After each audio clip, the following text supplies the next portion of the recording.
Hello guys, I'll show you open poultry farming in a village. One piglet and pig is here. Check out. They used to feed the hen like this. Let the hen go in the open space for feeding their foods. They feed themselves by having the insects and all. Some kind of leaves, green leaves. These are the hens.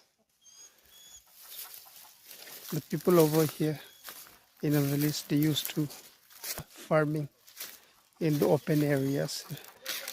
Okay, take care, bye.